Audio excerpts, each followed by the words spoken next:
Young men shifting to political right is causing women to distrust dating apps, says Atlantic writer. All right. Let's see what this is all about. Young men's shift to the political right has complicated the dating world and led to distrust by women of dating apps, according to the Atlantic writer Faith Hill, who appeared on CNN Thursday.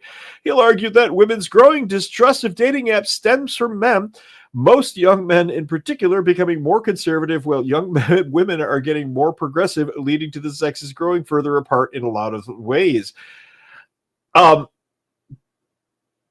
nephew came up to spend a week with me, wherein I taught him to properly cut wood, stack wood, drop a tree, fire a weapon, clean a weapon, and basically tend to small farm animals, namely chickens. And then we went and got some good food and hung out and all of that good stuff. But this kid's 16 years old, and right away he starts in with a conservative line because his mom's really liberal. His mom's a university professor, really liberal. That explains it.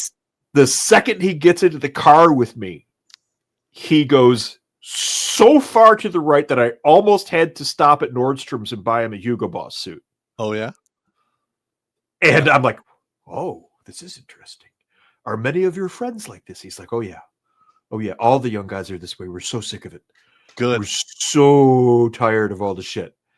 And this is straight out of the mouth of a 16-year-old that I see like once or twice a year, maybe. And he was just going off and wouldn't stop. And I'm like, it's your mom, isn't it? And he's like, yeah, actually. Yeah. Yep. It gets That's really tiresome. Yeah. That's going to blow up in your sister's face. Yeah. Yeah. Yeah. It's going to blow up in a lot of people's faces because he says all of his friends are this way. And they're from Boca, which is a very wealthy neighborhood in Southern Florida. His dad drives a fucking Maserati. So that kind of money. All right.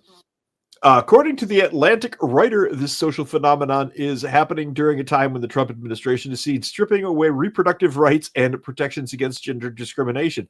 Nobody stripped away reproductive rights. Don't be ridiculous. Right. It's nonsense. Cut it out. We don't want you to murder children? Okay. Roe versus Wade was properly returned to the states. Yes. It should have never been a federal decision. 10th Amendment. It belonged at the state level. That's it. And you can see in surveys that there's this kind of resentment among a lot of men, kind of a backlash to the Me Too, a backlash to women gaining financial independence, going to college more than men. Now, you know, where among even Gen Z, far more women who identify as feminists than men. Well, if a woman is identifying as a feminist rather than a man in this age, that's probably a good thing. Because I don't want women identifying as men anymore. No, but let's be honest. Mm-hmm. A woman who's a feminist is the equivalent of a third string man. Because pretty much. They become the man that they can't find. But I've played sports, and I've seen what happens to the third stringers. It's ugly. Yeah. They get to play like one game. The rest of the time they sit on the bench and feel like... I was a third stringer for a while. I graduated to second string, but that's it. I swam my sophomore year, and I was the only guy in the gymnastics team, for which I got teased by the wrestlers until I pointed out that I was the only guy on the gymnastics team. They're like, fag, wait a minute, what? Like, that's right. Yeah. I get to spot the cheerleaders when they're doing back bends. Yeah. So this whole thing, young men are starting to go, wait a minute, I heard about a society where everything was normal and chicks weren't crazy, and we kind of like some of that back. And we like law and order, so we kind of like some of that back too.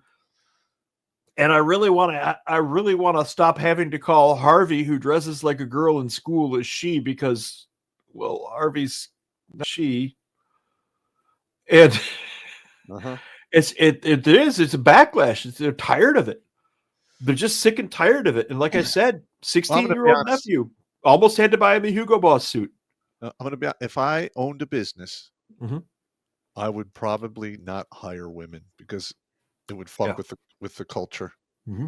Because the minute you bring a woman in, everything is fucked up. Everything. Yep. There are some rare exceptions. If you're running a bakery, like woman cake decorator, cupcakes, that sort of thing. Now we're talking, it makes sense. Or like a garment shop. Women are good seamstresses. They are. You know, your own mother was one. Oh, yeah. What I'm getting at is it very much depends, but in most cases, you're right. 100%. There are always exceptions. Exceptions are there to prove the rule. Watch Grunt Speak live every Tuesday and Thursday at 8 p.m. Eastern. And if you want to join Pop for Supporter Sundays, go to redonkulous.com/donate and make a monthly pledge. A link is in the Meat Gazer box.